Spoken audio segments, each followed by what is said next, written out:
terre. Qui est comme toi? Tu mérites nos acclamations.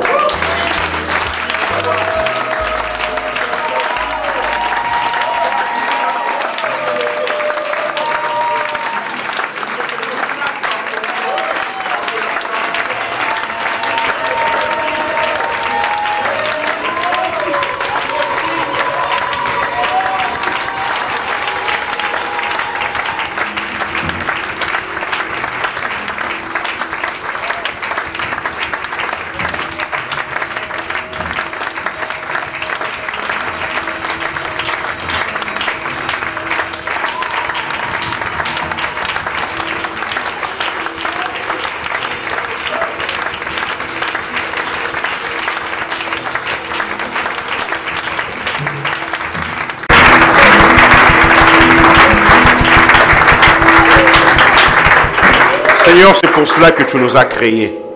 Tu as dit, le peuple que je me suis formé publiera mes louanges. Et nous sommes ce peuple. Désormais, il n'y a ni juif ni grec. Tu as brisé le mur de séparation. Et tu es venu sauver les hommes de toute langue, de toute tribu, de tout peuple. Merci, agneau de Dieu. Et nous sommes là pour recevoir ta parole, afin que nous menions cette vie que tu nous as donnée comme il se doit. Merci Seigneur Jésus. Seigneur, ces enseignements, tu nous aides à les recevoir pour que ton royaume aille de l'avant. Et nous nous attendons encore à toi, Saint-Esprit. Utilise-moi comme tu veux. Saint-Esprit de Dieu, viens élever Jésus en ces lieux.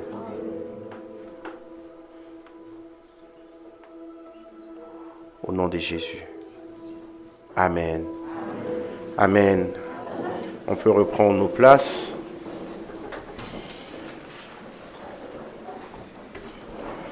Bonsoir à tous. Est-ce qu'on peut se saluer les uns les autres?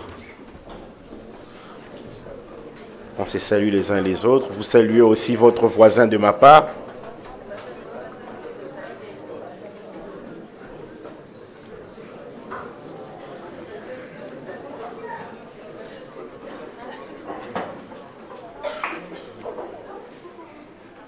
Alléluia. Notre Seigneur, il est merveilleux. J'ai béni le Seigneur, lui qui nous donne la vie, le mouvement et l'être, pour ces quelques jours que nous allons passer ensemble. C'est un privilège d'être là, un grand honneur, mais aussi une responsabilité. La dernière fois où je me suis tenu du haut de cette chaire pour prêcher, je pense il y a 10 mois, et aujourd'hui, le Seigneur me fait la grâce d'être là et de partager ces 5 jours avec vous. Je bénis le Seigneur pour cela, pour vous qui avez effectué ce déplacement, d'être là pour recevoir la parole de Dieu. Je suis dans la joie de voir maman Rachel Sembe. Le Seigneur vous bénisse abondamment. Dans la joie aussi de voir le pasteur Giblas qui est là, qui m'avait promis d'être là. Et voilà, il est bien là. Le Seigneur vous bénisse. Bénédiction à tout un chacun. Nous allons ouvrir nos Bibles dans Genèse 8, 15 à 22. Genèse 8, 15 à 22. Alors Dieu parla à Noé en disant, « Sors de l'arche, toi et ta femme, tes fils et les enfants de tes fils, avec toi. Faites sortir avec toi tous les animaux de toute chair qui sont avec toi, tant les oiseaux que le bétail, et tous les reptiles qui rampent sur la terre. Qu'ils se répandent sur la terre, qu'ils soient féconds et qu'ils multiplient sur la terre. » Et Noé sortit avec ses fils, sa femme et les femmes de ses fils. Tous les animaux, tous les reptiles, tous les oiseaux, tout ce qui se meut sur la terre, selon leurs espèces, sortirent de l'arche. Noé bâtit un autel à l'Éternel. Il prit de toutes les bêtes pures et de tous les oiseaux purs, et il offrit des holocaustes sur l'autel. L'Éternel sentit une odeur agréable, et l'Éternel dit en son cœur, « Je ne maudirai plus la terre à cause de l'homme, parce que les pensées du cœur de l'homme sont mauvaises dès sa jeunesse, et je ne frapperai plus tout ce qui est vivant comme je l'ai fait. » Verset 22. « Tant que la terre subsistera, les sémailles et la moisson, le froid et la chaleur, l'été et l'hiver, le jour et la nuit ne cesseront point. Tant que la terre subsistera, les semailles et la moisson, le froid et la chaleur, l'été et l'hiver, le jour et la nuit ne cesseront point. Amen. Semailles et moisson ne cesseront point. C'est autour de ce sujet que nous allons nous entretenir durant ces quelques jours. C'est le dernier séminaire de l'année, séminaire dénommé Moisson, et le Seigneur nous a conduits en cette année d'une façon spéciale par rapport à la moisson. Nous savons très bien que lorsqu'on parle de la moisson, nous voulons parler de ce que Christ lui-même a nommé comme moisson dans Jean chapitre 4, où il nous a demandé de moissonner. Et dans la Bible, nous voyons que Dieu, il est la source des semailles ainsi que de la moisson. J'aimerais d'abord donner quelques objectifs que nous voulons poursuivre pendant ces quelques jours. Le premier objectif, c'est la connaissance. La connaissance. Osée 4 nous dit si bien, mon peuple périt parce qu'il lui manque la connaissance. Mais j'aime Job 13, 1 à 2. Job dit ceci, voici mon œil a vu tout cela. Mon oreille l'a entendu et y a pris garde. Verset 2 de Job 13. Ce que vous savez, je le sais aussi. Je ne vous suis point inférieur. La connaissance fait en sorte que vous ne souffriez plus du complexe d'infériorité. Il dit, je ne vous suis point inférieur. Ce que vous savez, je le sais aussi. La connaissance. Il s'agit de la connaissance de la vérité. Christ a dit, vous connaîtrez la vérité et la vérité vous rendra libre. La connaissance de la vérité rend libre. Ce n'est pas seulement la connaissance, mais la connaissance qui est accompagnée de la vérité. Deuxième objectif, c'est la transformation. Une connaissance sans transformation ne sert à rien. La connaissance de la vérité, la connaissance de la parole de Dieu apporte la transformation. À être transformé dans l'esprit de votre intelligence, nous dit la parole de Dieu, dans Éphésiens 4 et même dans Romains 12. Et troisième objectif par rapport à ce séminaire, c'est la conviction. La transformation fait de nous des hommes et des femmes convaincus. Convaincus des actes que nous posons, de ce que nous accomplissons comme devoir en tant qu'enfants de Dieu. La conviction, cette conviction va nous conduire à poser des actes concrets. Tant que la terre subsistera, les semailles et la moisson ne cesseront point.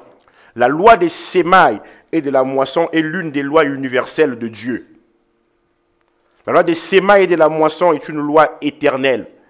Les semailles et la moisson ne disparaîtront point. Les semailles et la moisson sont des lois spirituelles. Un jour, Dieu a posé la question à Job. Il lui a dit, connais-tu les lois du ciel? Il voulait dire à Job, au ciel il y a des lois. De la même manière, sur terre il y a des lois, loi de la gravitation, loi de ceci, loi de cela. Au ciel aussi il y a des lois. Il pose la question à Job, connais-tu les lois du ciel?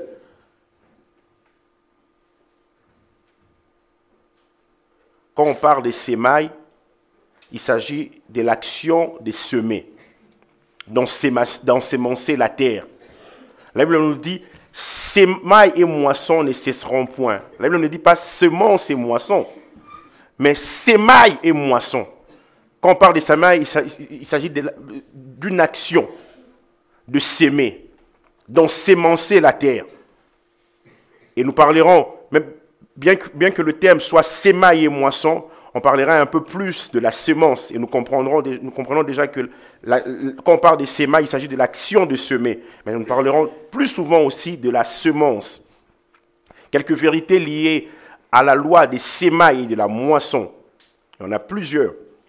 Nous allons noter ces vérités. La toute première vérité, la semence se trouve dans tout ce que Dieu a créé.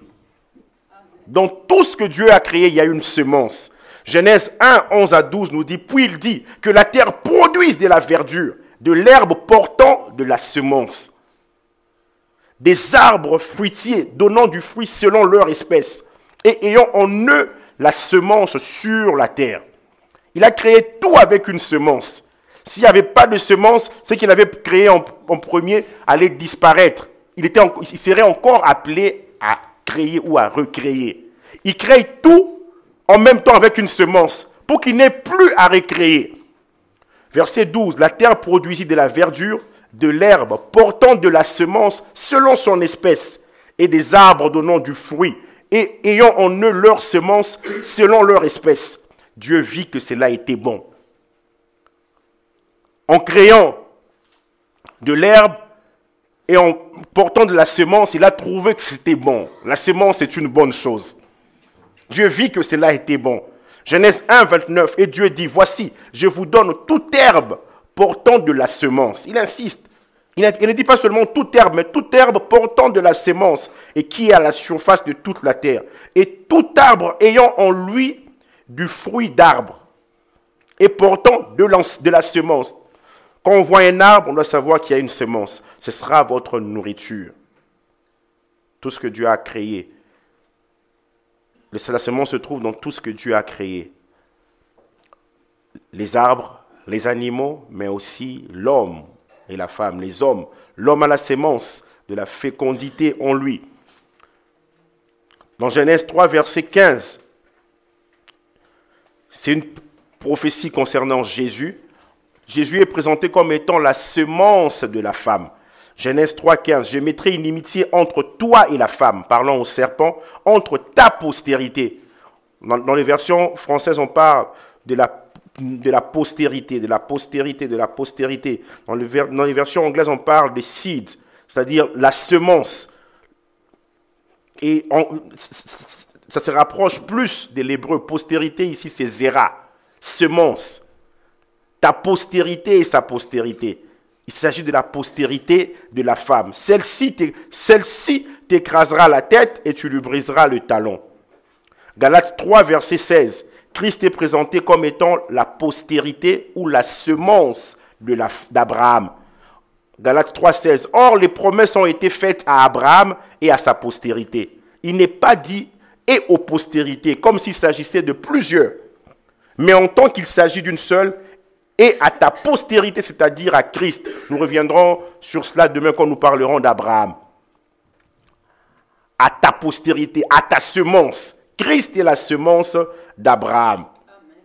Dans 2 Samuel 22, verset 51, il est dit, il accorde de grandes délivrances, c'est le cantique de David, il accorde de grandes délivrances à son roi et il fait miséricorde à son oint, à David et à sa semence.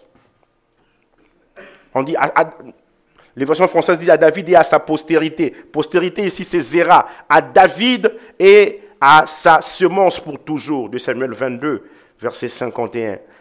Et cette postérité-là de David, c'est Christ. Et Christ est la semence de Dieu. Il est important qu'aujourd'hui, que nous puissions nous arrêter un peu plus sur les généralités, avant d'aller plus loin. Une autre vérité concernant la loi des sémailles et de la moisson, la semence est contenue dans tout ce que nous posons comme acte. Tout ce que Dieu a créé a une semence, mais tout ce que nous posons comme acte a une semence. Osée 8, verset 7, « Puisqu'ils ont semé du vent, ils moissonneront la tempête. » Ils ont posé des mauvaises actions. Les Israélites, sous le prophète Osée, sous son ministère, il dit, mais puisqu'ils ont semé du vent, ils moissonneront la tempête. C'est dans la parole de Dieu, ce n'est pas une citation française. Ils n'auront pas un épi de blé. C'est Dieu qui le dit ainsi. Celui qui poussera, ce qui poussera ne donnera point de farine. Et s'il y en avait, des étrangers la dévoreraient. La semence est contenue dans tout ce que nous posons comme acte. Quand cet homme, Jacob, arrive à 130 ans, on lui pose la question à Pharaon. Pharaon lui pose la question, quel est le nombre de tes années? Il dit, mais le nombre de mes années n'a pas dépassé le nombre des années de mes pères. Mes jours ont été courts et mauvais. C'est sûr, il pensait à tous les actes qu'il avait posés, tous les mauvais actes qu'il avait posés dans la vie. Et il dit, j'ai vécu 130 ans, mais en réalité, ces jours ont été courts. Le nombre de difficultés était plus élevé que le nombre de réjouissances, de joie. Il dit, mes jours ont été courts et mauvais. Nous devons faire très attention. La semence est contenue dans tout ce que nous posons comme acte. Amen. Troisième vérité, une semence doit être plantée. Je me déjà lui ai dit, une semence est plantée d'une manière ou d'une autre, qu'on en soit conscient ou pas. Parce qu'on a dit, dans tout acte, il y a une semence. Mais par rapport à notre séminaire, il est bon que nous puissions spécifier quand même qu'une semence doit être plantée. Si tu dois oublier quoi que ce soit, ne l'oublie pas. On ne mange pas la semence. Dans la pensée des dieux, on ne doit pas manger la semence. Quand on mange la semence, c'est tout. On n'aura plus rien. Il dit, dans les fruits, dans les arbres, il y a une semence. Vous pouvez manger les fruits, mais laissez la semence. Jean 12, 24, Jésus, parlant de sa vie, il dit, en vérité, je vous le dis, si le grain de blé qui est tombé en terre, c'est-à-dire, si le grain de blé est planté, si nous ne plantons rien, nous ne moissonnerons rien non plus. La semence doit être plantée. Et toujours dans la même loi, une semence négligée attire la colère de Dieu. Dieu ne blague pas avec la semence. Dieu respecte la semence. Dis à ton voisin, apprends à respecter la semence. Change de voisin, dis-lui, apprends à respecter la semence. Genèse 38, 8 à 10. Alors Judas dit à Onan, va vers la femme de ton frère, prends-la comme beau-frère et suscite une postérité à ton frère. Onan, sachant que cette postérité ne serait pas à lui, s'est souillé à terre lorsqu'il allait vers la femme de son frère, afin de ne pas donner de postérité à son frère. Verset 10, ce qu'il faisait déplut à l'Éternel, qui le fit aussi mourir. Le Seigneur respecte la semence. La version du semeur le dit bien. Verset 9. Onan savait que les enfants qui naîtraient ne seraient pas pour lui. Il y avait une loi en Orient. Et dans la suite, c'est devenu même une loi en Israël. Quand Israël est sorti de l'Égypte, Israël est devenu une nation. Quand une personne mariée venait à mourir sans laisser de postérité, on prenait l'un de ses frères, un proche parent, qui allait se marier à la veuve afin de susciter une postérité au défunt. Et le fils aîné portait le nom du défunt et prenait l'héritage du défunt. Et là, Judas dit à Onan, va vers la femme de ton frère pour susciter une postérité. Onan savait que les enfants qui naîtraient ne seraient pas pour lui. Chaque fois qu'il avait des rapports avec sa belle-sœur, il faisait tomber sa semence à terre pour éviter de donner une semence à son frère. Son comportement déplut à l'Éternel qui le fit aussi mourir. Le Seigneur ne blague pas avec la semence. Amen.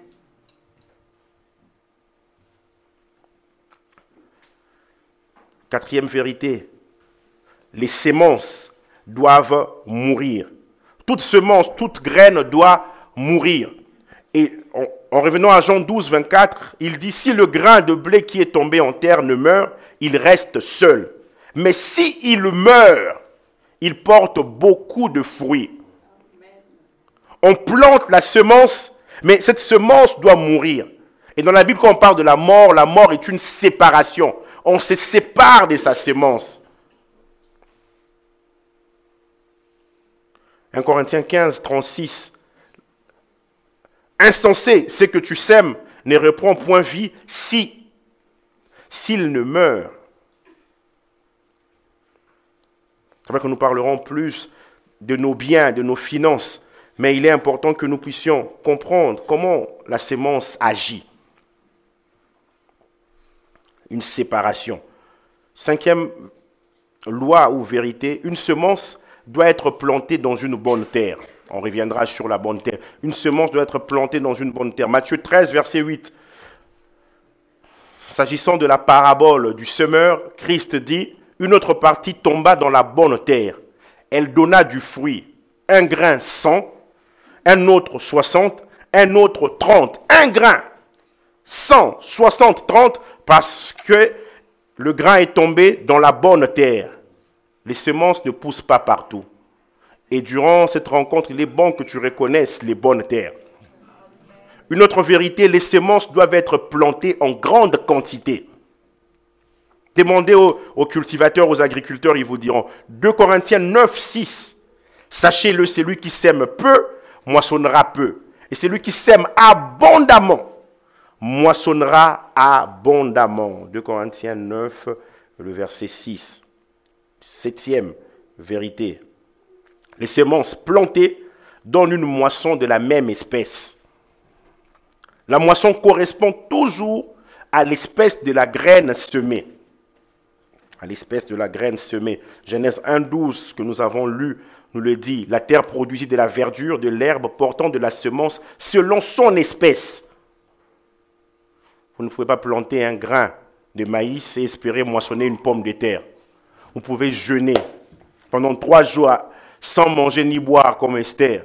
Aller plus loin comme Daniel, 21 jours. Vous vous dites, non, moi je serai comme Jésus, 40 jours dans le désert. Vous vous dites, bon, il est possible de dépasser Jésus parce que Jésus a dit, vous ferez de plus grandes choses que moi. Tu vas à 60 jours. Rien ne va se passer. Vous ne pouvez pas planter un grain de maïs et espérer moissonner une pomme de terre. La sémence plantée donne une moisson de la même espèce. Proverbe 11, 18. Le méchant fait un gain trompeur, mais celui qui sème la justice a un salaire véritable. Son salaire est fonction de la semence. Cette semence, il s'agit de la justice. Proverbe 22, 8. Celui qui sème l'iniquité moissonne l'iniquité. En termes de séma et moisson, il n'y a pas de hasard. Il y a des personnes qui sont habituées au hasard, qui ont grandi dans des environnements où il y a le hasard. Leurs destinées dépendent de quelqu'un parce qu'il y a le hasard. Celui qui sème l'iniquité moissonne l'iniquité. 8e vérité, la semence demande du temps pour croître. Ecclésiaste 11, verset 1. Jette ton pain sur la surface des eaux, car avec le temps tu le retrouveras. Ecclésiaste 11, verset 1. Il va que je donne beaucoup de passages. La semence demande du temps pour croître. La semence croît miraculeusement. Il y a un miracle attaché à la croissance d'une semence. La moisson, c'est un miracle. On ne peut pas dire de façon claire comment la moisson sera. On peut essayer juste de réfléchir, mais c'est compliqué de comprendre comment la moisson se passe. Marc 4, 26 à 27, il dit encore, « Il en est du royaume de Dieu comme quand un homme jette de la semence en terre. Qu'il dorme ou qu'il veille, nuit et jour, la semence germe et croît sans qu'il sache comment. » Sans qu'il sache comment. Il y a un miracle attaché à la croissance de la semence. Puisqu'on parlera des finances un peu plus demain et dans la suite, il est possible de semer 10 dirhams dans le panier des offrandes et de récolter 10 000 dirhams. Sans savoir comment, dans le processus, on ne sait pas qu'est-ce qui s'est réellement passé. Que peut représenter la semence? Après la loi ou les vérités concernant les semences, que peut représenter la semence? La semence représente plusieurs choses dans la parole de Dieu. Voilà pourquoi il est important, comme nous venons dans ce séminaire, de comprendre tous les aspects de la semence. Que ce ne soit pas seulement lié à l'argent. J'aime souvent le dire, étymologiquement, quand on parle du séminaire, il s'agit du lieu où l'on est ensémencé. Un lieu où on reçoit la sémence. Voilà. Nous sommes là pour recevoir la sémence de la parole. Que peut représenter la semence? Premièrement, la semence, c'est la parole de Dieu. Amen. Dans la parabole du semeur, dans Luc 8, 11, Jésus dit, voici ce que signifie cette parabole. La semence, c'est la parole de Dieu. La semence peut représenter la parole de Dieu. Que peut représenter la semence? Deuxièmement, la semence, ce sont les fils du royaume. Dans la parabole du blé et de l'ivraie, ceux qui sont attachés à Jésus sont une semence. Je suis une semence. Et je suis une bonne semence. En tant qu'enfant de Dieu, toi aussi, vous êtes de bonnes semences. Matthieu 13, 38, le champ, c'est le monde. La bonne semence, ce sont les fils du royaume. L'ivraie, ce sont les fils du malin. Si l'ivraie ne peut pas se transformer en blé, quand il s'agit d'une semence naturelle, de grain, mais il est quand même possible, Dieu, si tu l'acceptes, toi qui es ivraie, de te transformer quand même en blé. Oh, il peut te changer, il peut te transformer. Donc si tu es l'ivraie au milieu de nous, si tu acceptes Jésus, tu deviendras le blé. Amen. Il y a quelques années, j'ai prêché sur le blé et l'ivraie. Et l'ivraie, étymologiquement, c'est zizanon. C'est lui qui crée la zizanie. Quand quelqu'un est un fauteur de troubles, quelqu'un qui divise les gens dans l'église, c'est des livrets. Bon, je ferme la parenthèse, on revient. La semence, ce sont les fils du royaume. Plutôt que tu penses à quelqu'un d'autre, pose-toi la question, est-ce que je suis livré? C'est très important. Zizanon. Zizanon. Ça donne la zizanie en français. Livré. Jérémie 31, 27 à 28. Voici les jours viennent. Jérémie 31. Puisque les gens prennent des notes, est-ce qu'on peut faire vite pour mettre les passages au niveau de l'écran? Jérémie 31, 27 à 28. Voici les jours viennent, dit l'Éternel, où j'ensemencerai la maison d'Israël et la maison de Juda, d'une semence d'hommes et d'une semence de bêtes. Il dit, je vais ensemencer la maison d'Israël et la maison de Juda, d'une semence d'hommes. Et verset 28, et comme j'ai veillé sur eux pour arracher, abattre, détruire, ruiner et faire du mal, ainsi je veillerai sur eux pour bâtir et pour planter, dit l'Éternel. Je vais les planter comme une semence. Et là où Dieu nous plante comme une semence, personne n'a la capacité de nous déraciner. Personne. Celui qui essaie lui-même sera déraciné. La semence, c'est aussi la foi. Après la guérison du lunatique, dans Matthieu 17, verset 20, au verset 19, déjà les disciples posent la question, comment n'avons-nous pas pu chasser les démons dans la vie de ces jeunes hommes? Jésus leur dit, c'est à cause de votre incrédulité. Je vous l'ai dit en vérité, si vous aviez de la foi comme un grain de sénévé, vous direz à cette semence, à cette montagne plutôt, transporte-toi d'ici, là, et elle se transporterait. Rien ne vous serait impossible. Si vous avez de la foi comme un grain de sénévé, ce passage a été mal interprété et nous avons dit qu'il faut avoir une petite foi comme un grain de sénévé. Jésus n'a jamais dit ça. À chaque fois que Jésus parle de la petite foi, il blâme les disciples. Pourquoi avez-vous douté? Pourquoi vous avez une petite foi? Non, comme dans ce passage, il dit, si vous avez la foi comme un grain de sénévé, il est en train de dire, la foi est un grain. La foi est une semence. Et la semence a tout ce qu'il faut pour se reproduire. La semence a tout ce qu'il faut pour devenir un arbre. Et la foi est une semence. Je ne vois pas les choses changer. Mais si j'ai la foi, c'est une semence. Et la moisson sera le changement. La semence peut être aussi une prière. Ne néglige pas la prière. La prière est une vraie semence. La prière est une vraie semence. On raconte l'histoire d'un homme, un serviteur de Dieu du nom de David Brainerd. C'était un évangéliste. Et il servait le Seigneur aux États-Unis, mais il avait à cœur les Indiens.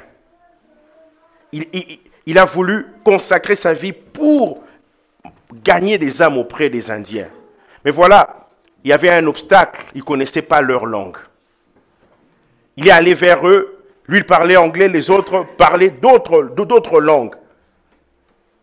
Et c'était très difficile. Et qu'est-ce qu'il a fait? Ne pouvant pas parler leur langue, il a commencé à prier.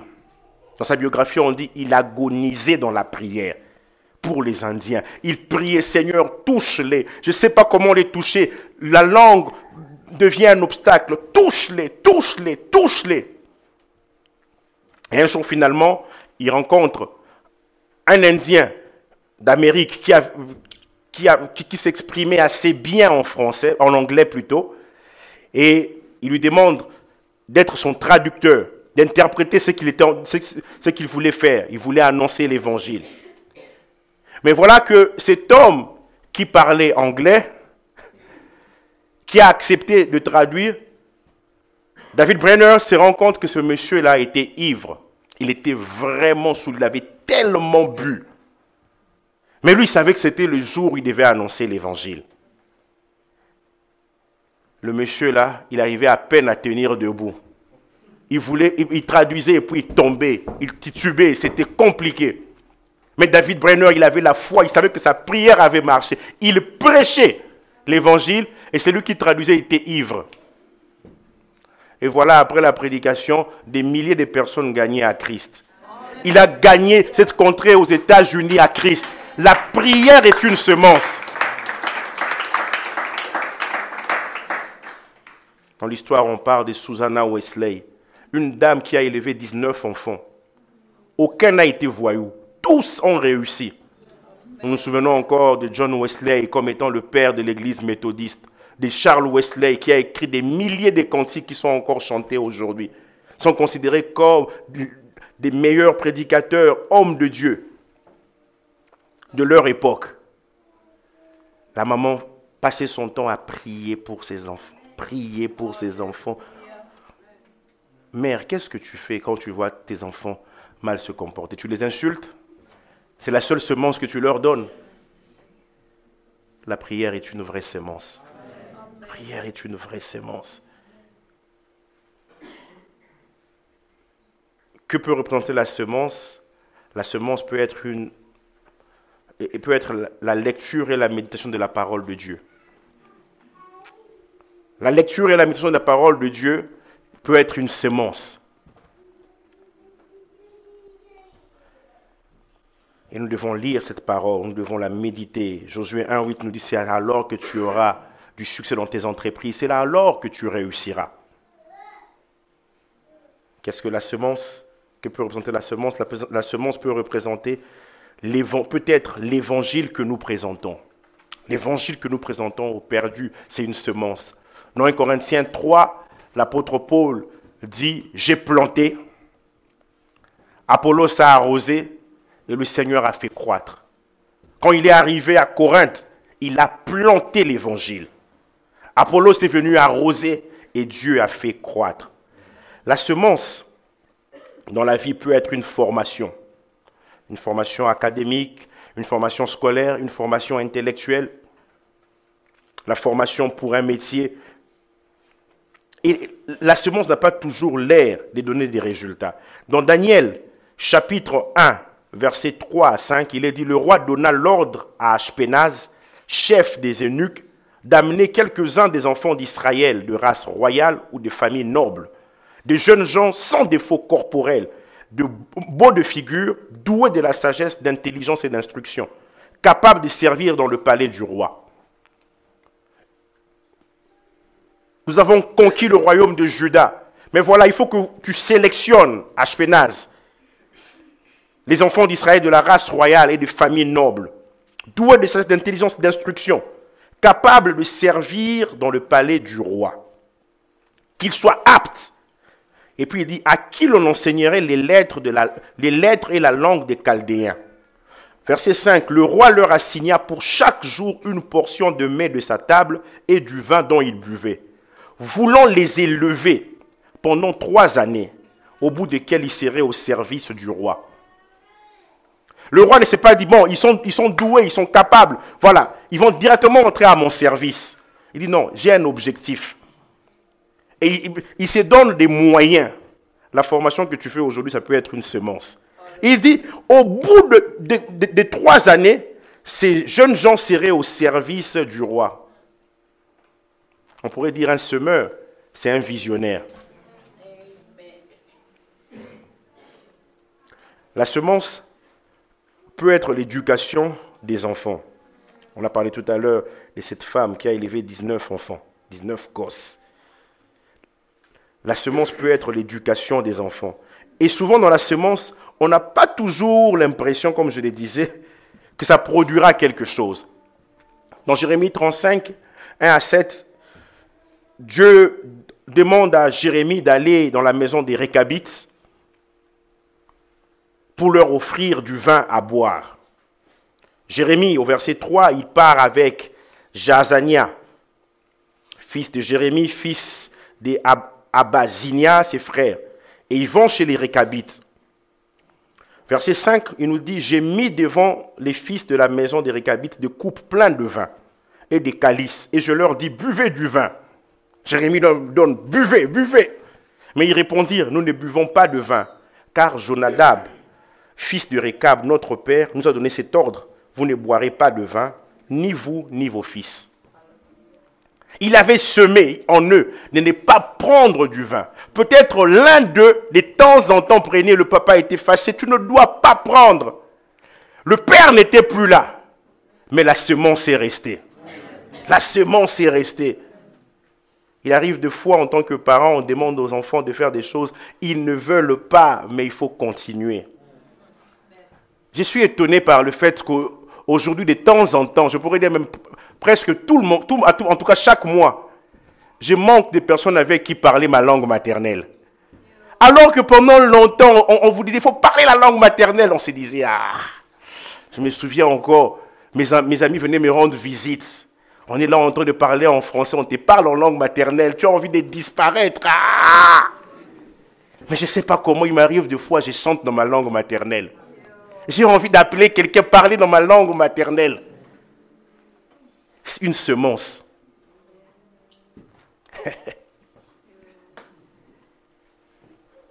La semence peut être aussi l'intégrité des parents. Quand vous grandissez avec des parents intègres, c'est une semence. Cela donnera une moisson tôt ou tard. Proverbe 20, verset 7. Le juste marche dans son intégrité. Le juste est en train de marcher dans son intégrité. On nous dit, heureux ses enfants après lui. Il ne sera plus là. Mais les enfants auront le bonheur. Le bonheur de nos enfants est lié à notre intégrité. Si nous comprenons cela, nous n'allons pas poser de mauvaises actions. Heureux ses enfants après lui. Les lois spirituelles de la semence, des sémailles et de la moisson, je préfère le dire au pluriel, les lois spirituelles des sémailles et de moisson s'appliquent partout, pour n'importe qui. Tant que la terre subsistera, les sémailles et la moisson ne cesseront point. La semence a été créée par Dieu avec la capacité de se reproduire. Et une semence a la capacité de croître. Quand semer? À quel moment doit-on semer? Ecclésiaste 11, 6 nous dit, « Dès le matin, sème ta semence. Et le soir, ne laisse pas reposer ta main, car tu ne sais point ce qui réussira, ceci ou cela, ou si l'un et l'autre sont également bons. » Il dit, dès le matin, sème ta semence. Tu ne sais pas forcément pourquoi. Il y a un mystère. Comment est-ce que tu vas moissonner, tu ne sais pas. Le sage ne dit pas que c'est par chance que tu vas moissonner. Non. Il dit, la moisson demeure un mystère. Ecclésiaste 11, verset 6. Et lorsqu'il sème de la sorte, il doit défier le vent. C'est-à-dire les circonstances qui entourent sa semence. Qui entoure les sémailles, c'est-à-dire l'action de semer. Ecclésiaste 11, 4. Celui qui observe le vent ne sèmera point. Le vent peut être une situation difficile, compliquée. Tu sèmes, tu regardes le vent, tu dis non, je ne peux pas. Je ne peux pas semer. Je ne peux pas semer en termes d'instruction, en termes d'éducation. Non, est-ce que je dois faire une telle formation? Tu as dit non, j'observe les vents. Avec mes moyens que j'ai, je ne peux pas faire cette formation. Or, tu sais très bien, en faisant cette formation, tu pourras avoir un meilleur poste dans ton travail. Mais tu regardes le vent, tu dis non, je ne ferai pas cette formation. Celui qui observe le vent ne sèmera point. Il y a deux types de moissons. Il y a deux types de moissons. Selon les semences, il y a deux types de moissons. il y a la moisson des larmes. La moisson des larmes peut être la conséquence de nos propres actes. On a mal agi, celui qui sème. Puisque vous avez semé le vent, vous allez récolter la tempête. La conséquence de nos propres actes. La moisson des larmes peut aussi être la conséquence des actes de ceux qui nous ont précédés. De ceux qui nous ont précédés. Dans la Bible, on voit Ésaü.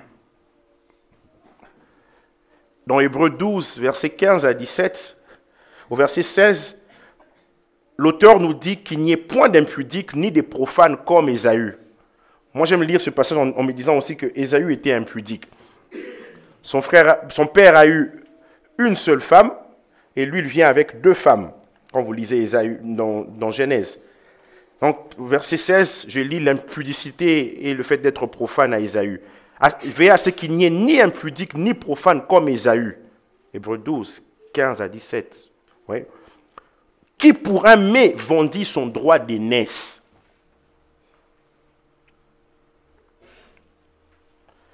Verset 17, vous savez que plus tard, voulant obtenir la bénédiction, il fut rejeté.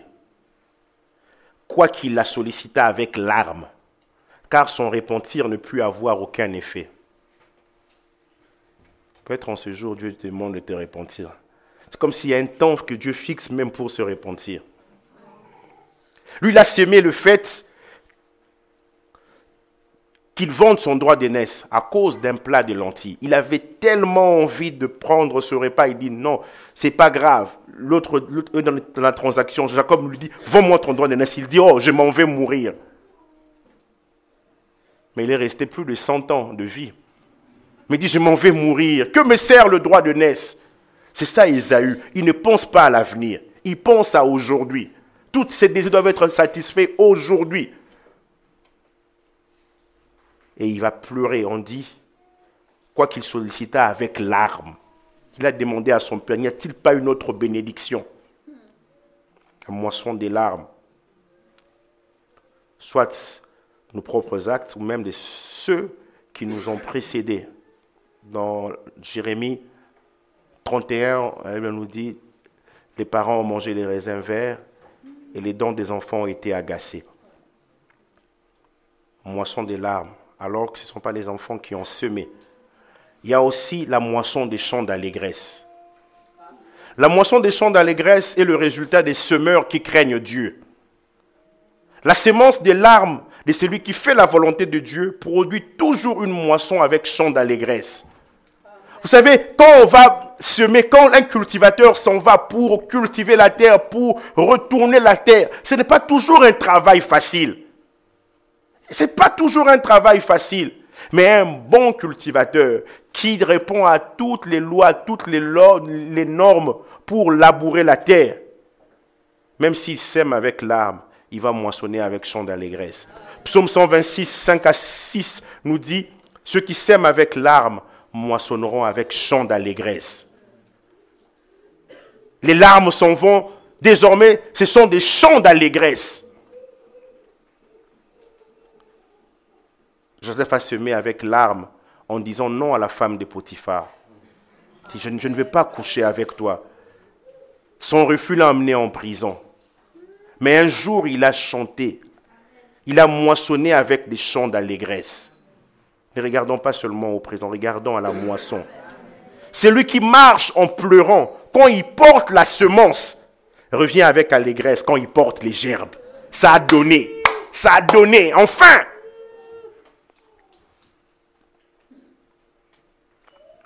Une chose à savoir par rapport à la moisson, c'est que la moisson, une bonne moisson, défie les nuages. Ecclésiaste 11, 4 nous dit, celui qui observe le vent ne moissonnera pas. C'est-à-dire, on a tellement observé le vent, on refuse de semer, ne semera point. Mais la Bible continue en disant, celui qui regarde les nuages ne moissonnera point non plus. Il regarde les nuages et dit, non, il va pleuvoir, je ne peux pas aller moissonner. Il faut défier les nuages afin de moissonner. Par rapport à la moisson, j'aimerais nous dire, nous moissonnerons toujours au temps convenable. On le verra dans la suite. Mais il y a une autre forme de semence que je n'ai pas mentionnée, le fait de faire du bien aux gens. Faire du bien est une semence. Jonathan n'était plus vivant, mais dans 2 Samuel 9, David dit, reste-t-il encore quelqu'un dans la maison de Saül pour que je lui fasse du bien à cause de Jonathan? À cause de Jonathan. J'aimerais qu'il en soit ainsi de moi, quand je ne serai plus, qu'on puisse poser la question, est-ce qu'il reste encore quelqu'un dans la maison de Philippe pour que je lui fasse du bien? Là où je serai, je saurai que j'ai réussi. Galates 6, 9 nous dit, ne nous lassons pas de faire le bien, car nous moissonnerons au temps convenable. Peut-être quelqu'un s'est décidé, je ne ferai plus du bien.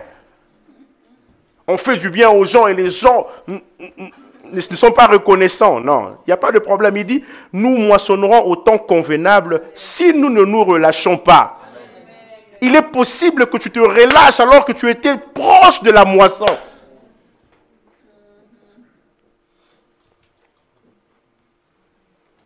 Je voudrais que rapidement nous puissions voir la semence, la terre, la moisson. Et dans la semence, la terre, la moisson, nous voulons répondre à la question, qu'est-ce qui empêche une moisson abondante? Ce qui empêche une moisson abondante, c'est soit la mauvaise semence, soit la mauvaise terre. Une bonne semence sur une mauvaise terre, ça empêche une moisson abondante. Jérémie 12, verset 13, ils ont semé du froment. Jérémie 12, 13. C'était une bonne semence. Ils ont semé du froment et ils moissonneront des épines. Ils se sont fatigués sans profit. Ayez honte de ce que vous récoltez par la suite de la colère ardente de l'Éternel. Il y a une exception. Ils ont semé du froment, mais voilà, lors de la moisson, ce sont des épines. Parce qu'Israël a abandonné l'Éternel. Précisément le royaume de Juda, dans Jérémie 12, verset 13. Une bonne semence sur une mauvaise terre, on ne peut rien espérer. Dans Michée 6, verset 15, Michée 6, 15, il dit, tu sèmeras et tu ne moissonneras pas. Tu sèmes, mais tu ne moissonnes pas. Là, il y a un problème. Il y a aussi une mauvaise semence sur une bonne terre. La terre, elle est bonne, mais la semence, elle est mauvaise. Qu'est-ce qui fait en sorte, il y a plusieurs raisons, mais qu'est-ce qui fait en sorte qu'une semence, même qui semble être bonne, devient une mauvaise? Devient une mauvaise. Il y a plusieurs raisons. L'une des raisons dans la Bible, quand il s'agit de semences, c'est-à-dire le fait de donner, de donner à la terre pour qu'elle produise, une des raisons, c'est l'absence d'action de grâce. Peut-être on reviendra là-dessus. Malachie 2, 1 à 3. L'absence, le manque de reconnaissance. Il y a des chrétiens qui n'ont pas de reconnaissance envers l'Éternel. Tout va mal dans leur vie. Tout va mal. Et ça fait que même ta semence se transforme en mauvaise semence. Dans Malachie 2, 1 à 3, il dit, si vous ne prenez pas à cœur de donner gloire à son nom, c'est-à-dire, dit l'Éternel, j'enverrai parmi vous la malédiction et je maudirai vos bénédictions. Il n'y a que Dieu qui puisse faire ça. Tu as des bénédictions, mais dit, je maudirai vos bénédictions. Oui, je les maudirai, parce que vous ne l'avez pas à cœur. Vous n'avez pas à cœur de me rendre gloire. Vous ne faites que vous plaindre. Voici, je détruirai vos semences. La terre, elle est bonne, mais dit, je détruirai vos semences et je vous jetterai des excréments au visage. C'est Dieu qui parle. Les excréments des victimes que vous sacrifiez. Et on vous emportera avec eux. Mais une bonne semence sur une bonne terre donne toujours une bonne moisson. Une bonne semence sur une bonne terre.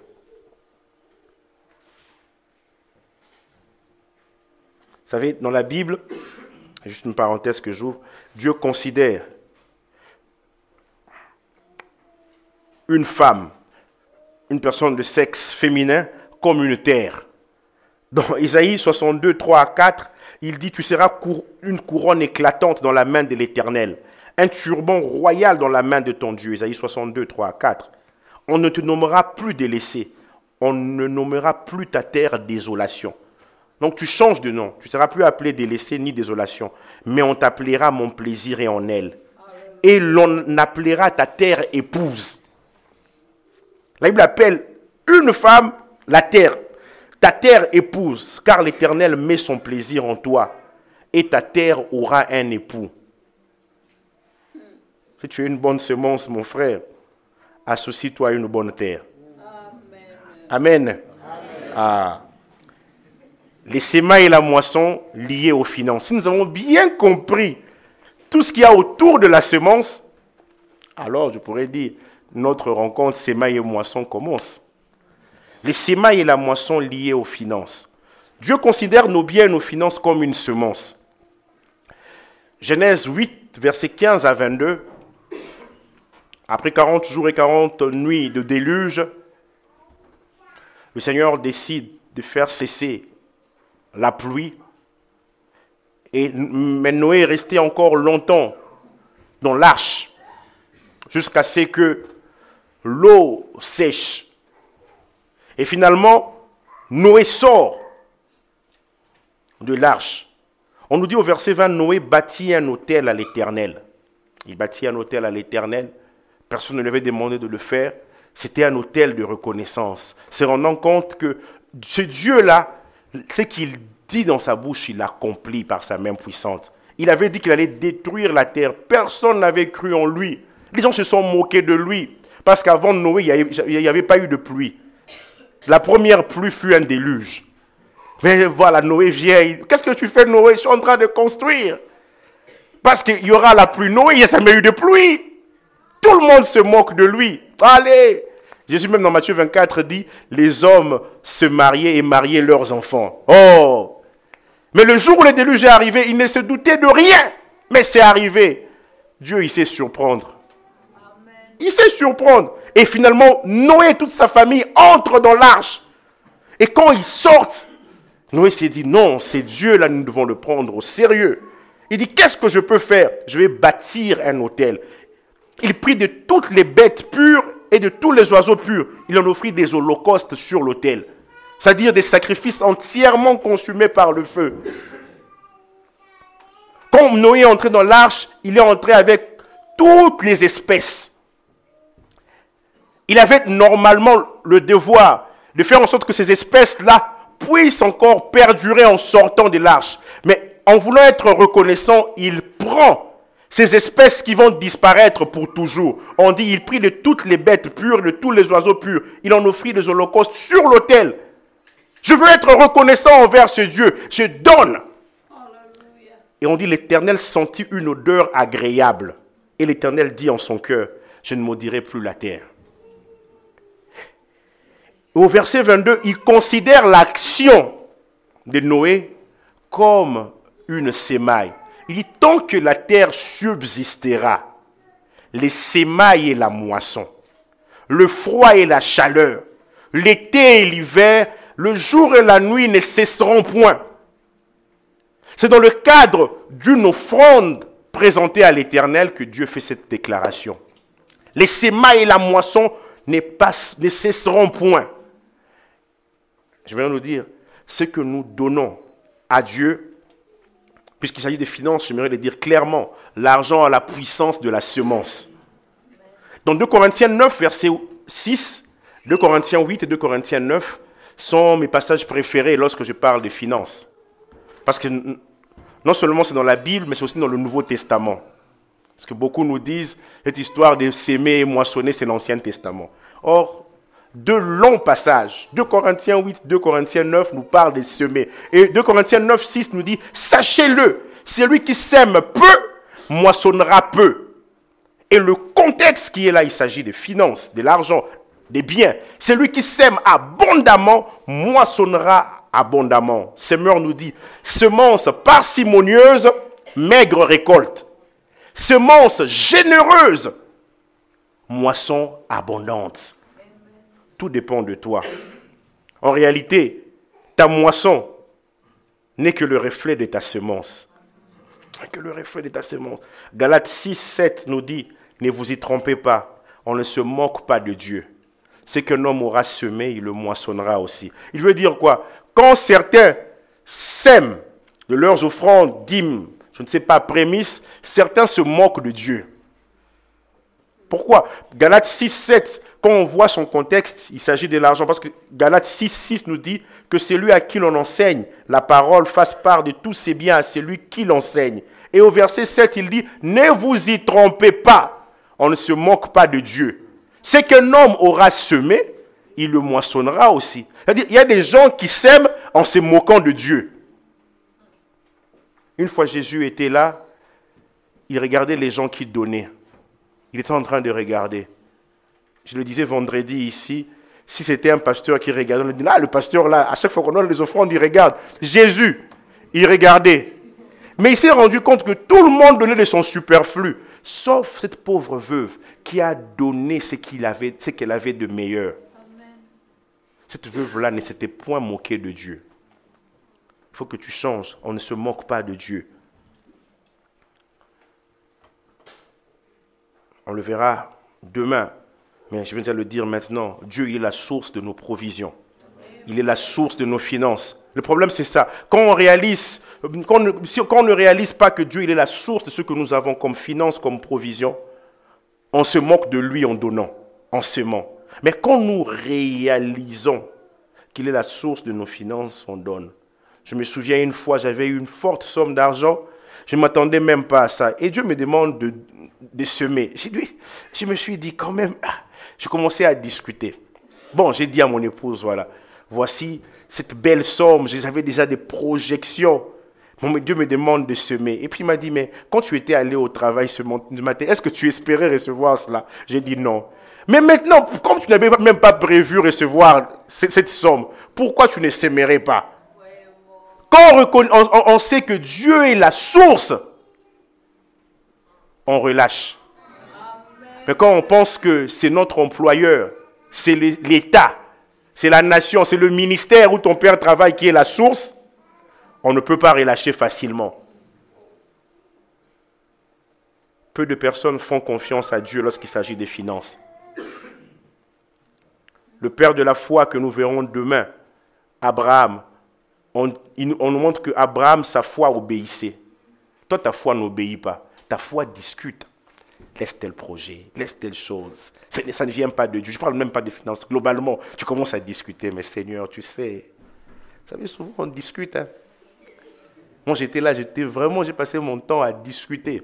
Même pour devenir pasteur. Je parlais à quelqu'un, j'ai dit, j'ai fait 5 ans. J'étais comme un cavale. Dieu me poursuivait, moi aussi je courais. 5 ans. Et une fois, je lui ai dit, bon, fais un deal. Je lui ai dit, laisse-moi dans mes projets, je vais travailler. Je crois que vraiment, je vais réussir. Laisse-moi, je vais travailler. Je vais beaucoup financer l'église. Et le Seigneur me répond, il me dit, je n'ai pas besoin de tes finances. J'ai besoin de toi. J'ai dit, ah bon? Je n'ai pas besoin de tes finances. J'ai besoin de toi. Souvent, quand Dieu n'est pas notre source, on se moque de lui lorsque nous s'aimons. Dans Job 41, verset 11, c'est un passage que vous ne devez jamais oublier. Pour des bons semeurs que vous êtes, je le crois. Job 41, 11, Dieu dit, de qui suis-je le débiteur? Je le payerai. Sous le ciel, tout m'appartient. Dieu n'est débiteur de personne. Et je prie que pendant ces 5 jours, que tu puisses réclamer l'abondance par rapport à tout ce que tu as semé. Quand tu sais que tu as eu à faire une bonne semence, tu peux réclamer des choses. Tu peux réclamer des choses. Tu peux réclamer des choses. Je me souviens, il y a quelques mois, passé de cela, une des églises que j'ai eu à implanter, ça n'allait pas. Et j'ai commencé à prier, j'ai réclamé. J'ai dit, Seigneur, nous avons mis de notre temps, de notre énergie, de notre argent, des moments de prière pour moissonner les âmes. Seigneur, on a été sérieux lorsque nous avons commencé cette assemblée-là. Seigneur, alors souviens-toi de cette assemblée. On n'a pas planté de mauvaises semences de péché. On a planté de semences d'intégrité, de sincérité. Je parlais au Seigneur. Quand tu as donné une bonne semence, tu te souviens, tu rappelles cela au Seigneur. Celui qui sème abondamment moissonnera abondamment. Mais je vais vous dire une chose, nous servons aussi un Dieu de surprise. La moisson que Dieu nous accorde va au-delà de ce que nous pouvons penser ou imaginer. Au-delà. Vous savez, j'ai découvert une chose dans la Bible, c'est que Dieu, il est le seul qui moissonne là où il n'a pas semé. Il est le seul. Il est le seul. Nous, on moissonne ce que l'on sème. Mais lui, il a la capacité de prendre les finances de quelque part pour les donner à son enfant. Il décide. Et dans Matthieu 25, 24 à 27, cet homme qui avait reçu un seul talent, il avait quand même une petite connaissance de ce Dieu. Celui qui n'avait reçu qu'un seul talent s'approchant, il dit, Seigneur, je savais que tu es un homme dur, qui moissonne où tu n'as pas semé, et qui amasse où tu n'as pas vanné. J'ai eu peur, et je suis allé cacher ton talent dans la terre. Voici, prends ce qui est à toi. Son maître lui répondit, serviteur méchant et paresseux. Tu savais que je moissonne où je n'ai pas semé. Moi, je m'attendais à ce qu'il puisse dire non. Pourquoi tu dis ça? Il dit non, tu savais que je moissonne où je n'ai pas semé, et que j'amasse où je n'ai pas vanné. Il te fallait donc remettre mon argent au banquier et à mon retour, j'aurais retiré ce qui est à moi avec un intérêt. Il moissonne là où il n'a pas semé. Je me rappelle, je pense que c'est l'année dernière, ou il y a 1 an et demi, je faisais une transaction. Je devais avoir une transaction avec quelqu'un. Et puis, il s'est avéré que le transfert a eu lieu 2 fois. Les transferts que je devais recevoir, finalement, quand on avait donné l'ordre au banquier, la première fois c'est arrivé, la deuxième fois, ça venait de l'étranger, la deuxième fois. Et je contacte pour demander, la personne me dit non, en réalité, il y a eu le prélèvement une seule fois. Et ce jour-là, j'ai compris que Dieu, il est le seul qui moissonne là où il n'a pas semé. Il est capable de nous étonner, et vous vous dites, waouh, ça, il n'y a que Dieu qui puisse le faire. Dans Agé 2, 6 à 8, car ainsi parle l'Éternel des armées, encore un peu de temps, et j'ébranlerai les cieux et la terre, la mer et le sec. J'ébranlerai toutes les nations. Les trésors de toutes les nations viendront. Et je remplirai de gloire cette maison. C'est lui qui décide. Waouh! Au verset 8, il dit, l'argent est à moi, l'or est à moi, dit l'Éternel des armées. Isaïe 60, verset 11. Tes portes seront toujours ouvertes. Elles ne se fermeront ni jour ni nuit, afin de laisser entrer chez toi les trésors des nations. Il décide d'affecter les trésors des nations chez toi. Et leur roi avec leur suite. Si nous avons un Dieu qui est capable de moissonner là où il n'a pas semé, on doit s'aimer en ayant une attente confiante de la moisson. Ce n'est pas de l'humilité. Le fait de dire, bon, moi quand je donne à Dieu, je ne m'attends à rien en retour. Tu n'auras rien aussi. Oui, tu n'auras rien. Le principe de donner et de recevoir ne vient pas d'un prédicateur. Souvent, on entend les gens qui disent, ah non, dans leurs églises là, ils disent, si tu donnes, Dieu va te donner. Oui. Luc 6, 38 nous dit quoi? Donnez, il vous sera donné. Si tu ne t'attends à rien, tu dis, bon, c'est seulement donné comme ça, je ne m'attends à rien, tu n'auras rien. Et même le peu que tu as, on va arracher. Donnez, il vous sera donné, on versera dans votre sein une bonne mesure, serez secoué qui déborde, car on vous mesurera avec la mesure dont vous vous serez servi. C'est-à-dire, quand je sème, j'ai une attente. Amen. Amen. Jacques 5, 7 à 8. Soyez donc patients, frères, jusqu'à l'avènement du Seigneur. Voici le laboureur attend le précieux fruit de la terre. Le laboureur, ce n'est pas juste par joie. Vous vous rendez compte? Voilà, on a dit la formation, les études hautes, c'est une semence. Tu étudies toute la nuit pour aller faire l'examen. Tu te dis, bon, je ne m'attends à rien. Tu as un problème. Tu t'attends à rien. Le laboureur attend le précieux fruit de la terre. Prenons patience à son égard, jusqu'à ce qu'il ait reçu les fruits de la première et de l'arrière-saison. Vous aussi soyez patients, affermissez vos cœurs, car l'avènement du Seigneur est proche. Dans Jean 12 que nous avons lu, Jésus dit, si le grain de blé qui est tombé à terre ne meurt, il reste seul. Mais s'il meurt, il porte beaucoup de fruits. Il parlait de lui-même comme étant le grain de blé. Et Jean 3,16 nous dit, car Dieu a tant aimé le monde, il a donné son Fils, unique, afin que quiconque croit en lui ne périsse point, mais qu'il ait la vie éternelle.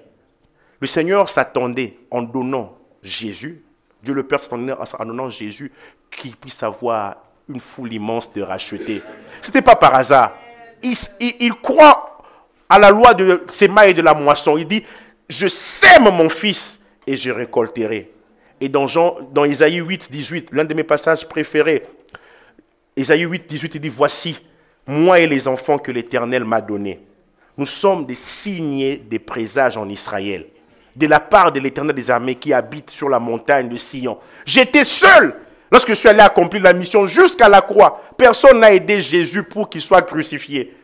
Personne ne l'a aidé, bon, on va partager la douleur. Non, tout le monde s'est moqué de lui. Et le troisième jour dans le tombeau, il est ressuscité. Mais lorsqu'il se présente au Père, il dit, mais voici moi et les enfants que tu m'as donnés. Nous servons des signes et des présages. Dieu ne veut pas que tu restes seul, mais il veut que tu sois multiplié à l'infini.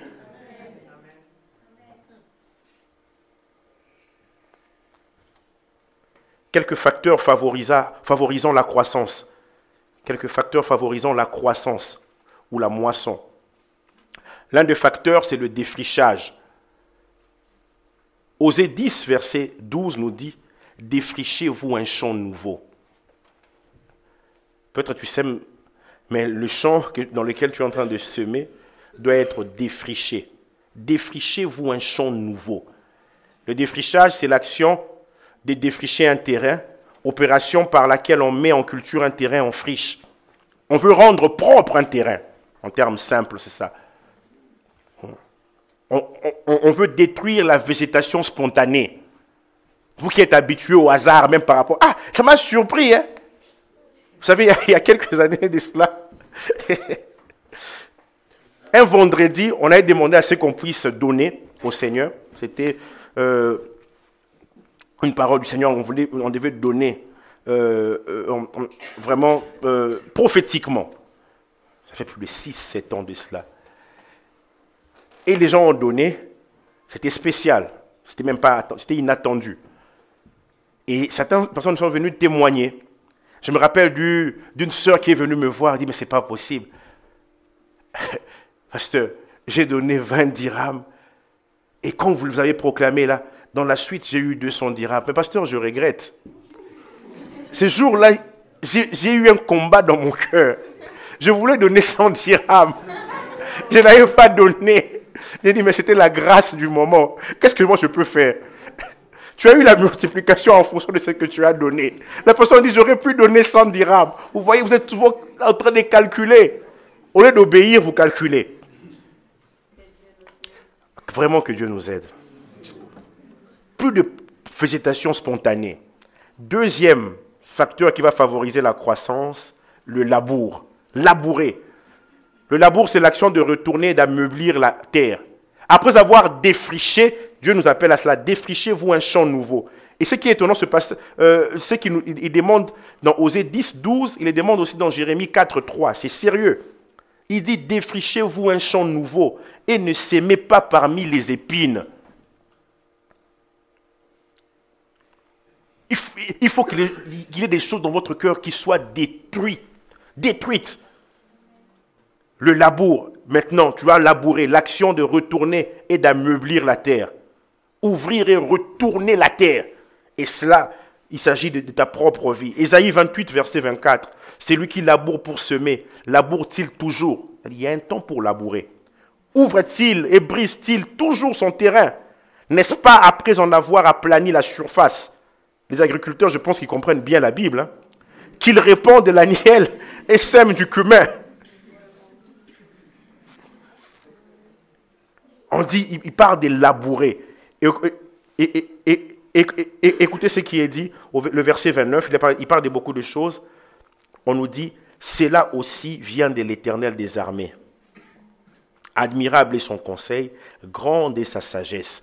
Quand l'agriculteur agit de la sorte en train de labourer, cela vient de l'Éternel. Ta vie aussi doit être labourée. Pour que la semence soit bonne, il faut que ta vie soit labourée. Défrichée, labourée. Un autre facteur qui favorise la moisson, la croissance, de ce que nous semons, la pluie. La pluie. La pluie fait référence aussi au Saint-Esprit. Ésaïe 30, 23. Alors, Ésaïe 30, 23 nous dit, alors il répandra la pluie sur la semence que tu auras mise en terre. Tu as défriché le champ, tu l'as labouré, tu sèmes. Alors maintenant, il y aura la pluie. Il répandra la pluie sur la semence que tu auras mise en terre. Tant que tu gardes la semence, la pluie viendra, mais rien ne va se passer. Et le pain que produira la terre sera savoureux et nourrissant. En ce même temps, tes troupeaux paîtront des vastes pâturages. Amen. Malachie 3, 10. Même si on ne parle pas encore de la dîme, il dit apportez à la maison du trésor toutes les dîmes, afin qu'il y ait de la nourriture dans ma maison. Mettez-moi de la sorte à l'épreuve. Le seul passage où Dieu nous demande de les mettre à l'épreuve. Et Dieu n'échoue jamais lorsqu'on le met à l'épreuve. Jamais. Jamais. On ne tente pas Dieu, mais on peut le mettre à l'épreuve. Oui. Allez, voici. C'est-à-dire, j'ai versé ma dîme. C'est-à-dire, j'ai fait passer l'examen à Dieu. C'est ça, en fait. Quand je verse la dîme, je suis en train de faire passer l'examen à Dieu. Et vous verrez si je n'ouvre pas pour vous les écluses des cieux. Si je ne répands pas sur vous la bénédiction en abondance. Vous savez, travailler ne suffit pas. Il y a des gens qui travaillent dur, mais travailler ne suffit pas. Il y a une puissance surnaturelle pour être béni. Il y a des personnes qui ont travaillé 25 ans, 30 ans, sérieux au travail, mais rien ne se passe.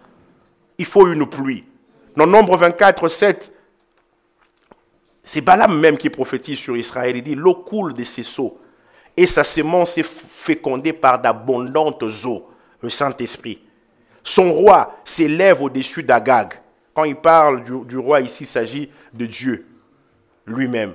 Parce que dans cette confrontation entre Israël et les Moabites avec Balaam, Balaam quelque part est en train de prophétiser. Il dit, l'Éternel est son roi, il est au milieu d'eux. Donc l'Éternel était le roi d'Israël. Vous savez, quand Balak a voulu que Balaam maudisse Israël, il pensait peut-être que c'est Moïse qui était le roi. Mais quand Balaam a commencé à prophétiser, il dit, l'Éternel est son roi, il est au milieu de lui. Il est au milieu d'eux. Qui est le roi de ta vie? Si c'est Jésus, alors ta semence sera fécondée par des eaux. Il y a une puissance surnaturelle. Plus je le découvre, je me rends compte que la bénédiction, on le verra dans la suite, même demain, dans la Bible, la bénédiction est différente de la richesse. Elle est très différente de la richesse.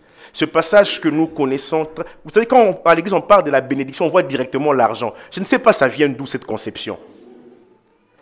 Proverbe 10, 22 nous dit, c'est la bénédiction de l'Éternel qui enrichit. Ce passage ne dit pas c'est la richesse qui bénit. On peut être riche sans être béni. Posez la question à Jacob. Jacob est parti chez Laban juste avec une parole. La bénédiction. Ésaü est resté avec tout l'argent de son père. Normalement, Isaac meurt, c'est Ésaü qui reprend tout l'héritage. Mais Ésaü pleure parce qu'il n'a pas eu la bénédiction. 20 ans après, quand Ésaü est en train, quand Jacob est en train de prier, il dit à Dieu, j'ai passé ce Jourdain avec un bâton. Aujourd'hui, je forme tout un campement. J'ai passé juste avec un bâton. Non, ce n'était pas juste un bâton, mais j'avais la parole de Dieu aussi. La bénédiction de l'Éternel enrichit. La bénédiction est différente de la richesse. Vous savez, la bénédiction inclut la richesse. Vous savez très bien qu'on parle de la richesse ici, la richesse matérielle. Mais la richesse n'inclut pas la bénédiction. Dieu envoie sa bénédiction comme une parole. Et la plus grande bénédiction, c'est de croire en Jésus. C'est de croire en Jésus. Et c'est très important. Quand Dieu appelle Abraham, pour finir, Abraham était déjà riche.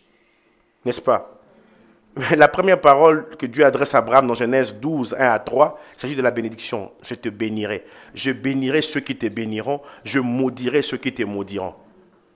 Il est important que l'Église reconsidère ce qu'elle appelle bénédiction.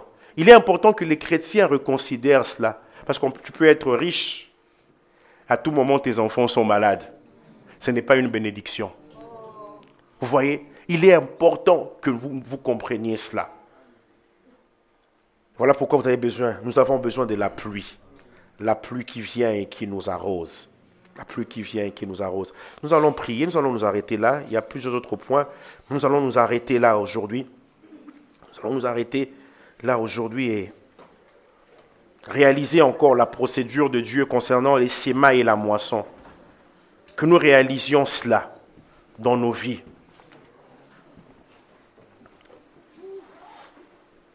Tant que la terre subsistera, les semailles et la moisson ne passeront point, ne cesseront point. Les semailles et la moisson ne cesseront point. Alors que nous sommes en train de nous préparer à prier, j'aimerais déjà lancer un premier appel. Dans 1 Jean 3, verset 9, la Bible nous dit « Quiconque est né de Dieu ne pratique pas le péché, parce que la sémence de Dieu demeure en lui. » Tu as suivi ce séminaire « Semailles et moissons ne passeront point », c'est bien. Mais est-ce que la semence de Dieu est en toi? La semence de Dieu vient dans la vie d'une personne lorsqu'elle accepte Christ comme Seigneur et Sauveur. Tu peux avoir toutes ces informations, toutes ces connaissances. Mais si tu n'as jamais accepté Christ comme Seigneur et Sauveur, ça ne te servira à rien parce que la semence de Dieu ne demeure pas en toi. La semence de Dieu ne demeure pas en toi.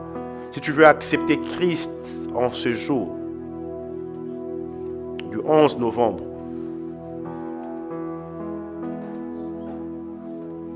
pour que les choses, l'enseignement que nous avons reçu en ce soir, fasse partie de ta vie, là où tu es, tu te lèves. La semence de Dieu doit demeurer en toi. La semence de Dieu, la nouvelle naissance vient faire en sorte que tu es la semence de Dieu. Vous imaginez, nous avons vu tout ce que la semence peut faire. La semence de Dieu est en toi, tu es un enfant de Dieu. Et cette semence-là, comme la parabole du blé délivré le dit, la semence, ce sont les fils du royaume. Alors que nous sommes en train de prier, là où tu es, tu t'élèves. Et tu dis, Seigneur Jésus, je t'accepte dans ma vie. Je t'accepte dans ma vie comme Seigneur et Sauveur. Le deuxième appel, toujours dans 1 Jean 3, verset 9, je le ressens très fort. Il dit, quiconque est né de Dieu ne pratique pas le péché, parce que la semence de Dieu demeure en lui. Il y a des personnes qui doivent réaliser, prendre conscience que la semence de Dieu se trouve en elle, afin de ne plus pécher.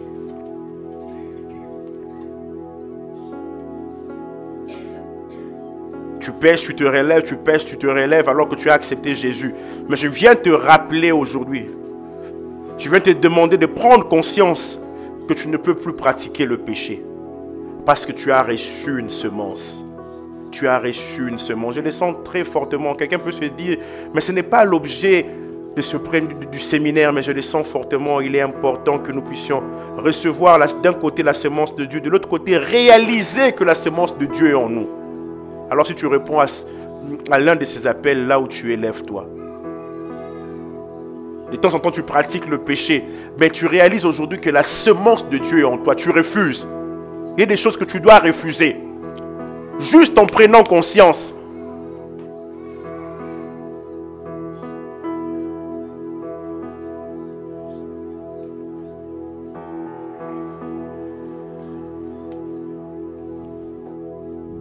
La semence de Dieu est en toi. La semence de Dieu est en toi. Ça peut être le péché, mais ça peut être aussi autre chose qui dysfonctionne dans ta vie. Refuse cela. Dis, la semence de Dieu est en moi.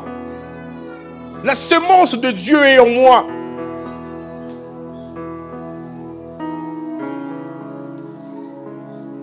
Élevons nos voix et prions.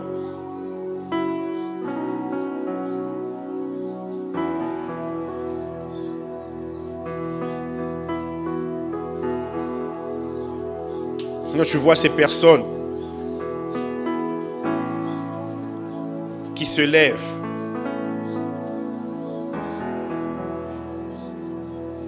Certains qui veulent t'accepter comme Seigneur et Sauveur. Lève-le, déclare. Si tu confesses de ta bouche que Jésus-Christ est Seigneur, si tu crois dans ton cœur que Dieu l'a ressuscité de mort, tu seras sauvé. Tu peux le croire dans ton cœur que Dieu l'a ressuscité de mort, alors tu seras sauvé. Présente-toi au Seigneur, tu lui dis, Seigneur, me voici. Ma vie, quand je regarde dans ma vie, je me rends compte que je ne te connais pas. Je suis un religieux. Je demande pardon pour tout ce que j'ai pu faire. Mais aujourd'hui, je reçois ta semence. Pour qu'un enfant naisse, il faut une semence qui se transforme en fœtus. Et 9 mois après, c'est un bébé. Et cette semence que tu reçois fait de toi directement une personne née de nouveau. Au-delà d'une prière que tu peux répéter, dis Seigneur, je te reçois dans ma vie. Fais-le toi-même là où tu es. Seigneur, je te reçois. Et on nous dit à tous ceux qui l'ont reçu, à ceux qui croient en son nom, elle a donné le pouvoir de devenir enfant de Dieu. Il y a un pouvoir qui t'est conféré en ce soir. Et comme un enfant nouveau-né qui commence sa vie par des cris, par des larmes, il est possible que tu sois en train de pleurer en réalisant que tu n'as pas connu ce Jésus-là. Tu ne l'as pas aimé, mais aujourd'hui, tu réalises que lui, il est mort à la croix pour toi. Il est mort pour tes péchés. Réalise encore la croix. Il te faut une révélation. Pas de longs discours. Réalise que sans Jésus, tu es perdu. Alors tu dis, Seigneur Jésus, viens dans ma vie. Viens dans ma vie. Et pour les personnes inconscientes de la semence de Dieu dans leur vie, dis-toi à toi-même, en toi-même, j'ai la semence de Dieu en moi. Je ne dois plus pratiquer le péché. Je ne dois plus pratiquer le péché. Ça ne doit plus devenir mon style de vie. La grâce ne m'a pas seulement sauvé, mais elle me pousse aussi à renoncer à l'impiété, aux convoitises de ce monde, à vivre selon la justice, la sagesse et la piété, en attendant la bienheureuse espérance et la manifestation de la gloire de Dieu. Refuse. Tu peux refuser même la maladie, parce que la semence de Dieu habite en toi. Prie mon frère, prie. Aujourd'hui, il s'agit des généralités concernant les semences. Alors tu peux parler au Seigneur.